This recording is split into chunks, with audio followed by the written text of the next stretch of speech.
ایک ایک گھر کا دروازہ کھٹکھٹا کر ایک ایک آدمی سے ووٹ کی بھیک مانگتے ہیں. ایسے ہی میرے بھائیوں, علم کے لیے ہمیں تحریک چلانے کی ضرورت ہے. ایک ایک گھر پہ جاؤ اور کہو بھائی تمہارے بچے پڑھنے کیوں نہیں جاتے, کیوں نہیں بھیجتے پڑھنے کے لیے, کیوں نہیں جاتے تمہارے بچے پڑھنے کے لیے.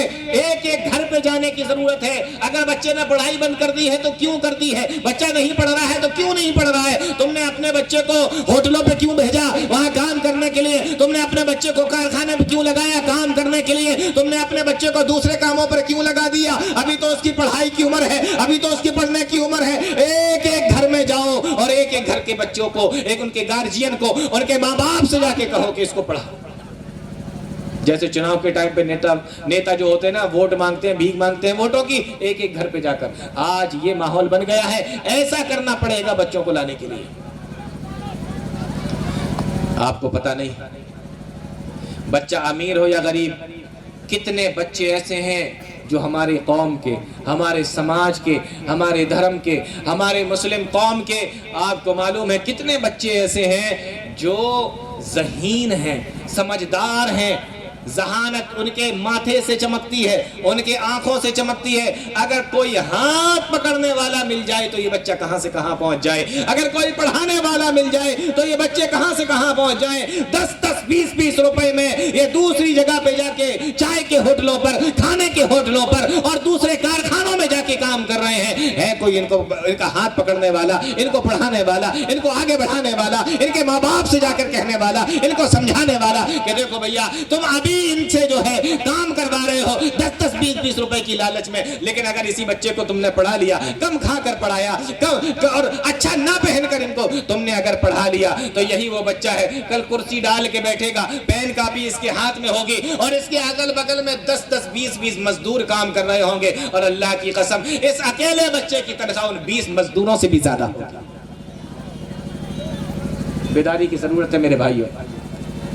آج اس امت کا, اس قوم کا حال یہ ہے جس کو سب سے پہلے بتایا یہ گیا تھا, اقرا بسم ربک الذی خلق, پڑھو اپنے رب کے نام سے جس نے پیدا کیا. اس لیے میرے بھائیوں تعلیم کی طرف سب سے زیادہ توجہ دینے کی ضرورت ہے. معاشرے کے اندر اگر اصلاح چاہتے ہو تب بھی تعلیم کی ضرورت ہے, اور ترقی کرنا چاہتے ہو, آگے بڑھنا چاہتے ہو تب بھی آپ کو تعلیم کی ضرورت ہے. کبھی ایسا نہیں دیکھا گیا کہ قوم جاہل بھی ہو ترقی بھی خوب کر رہی ہو. ترقی وہی قوم کرتی ہے جو علم حاصل کرتی ہے, تعلیم حاصل کرتی ہے. اللہ تعالیٰ ہم تمام لوگوں کو نیک عمل کی توفیق عطا فرمائے, قرآن و حدیث کو سمجھنے کی, اس پہ چلنے کی توفیق عطا فرمائے. آمین یا رب العالمین. وآخر دعوانا الحمدللہ رب العالمین. والسلام علیکم ورحمۃ اللہ وبرکاتہ. ماشاءاللہ, جزاک اللہ خیر. شیخ بڑے ہی پیارے انداز میں علم کے تعلق سے آپ کے سامنے قرآن و حدیث کی روشنی میں بہت ہی مفید باتیں کہہ رہے تھے. الحمدللہ.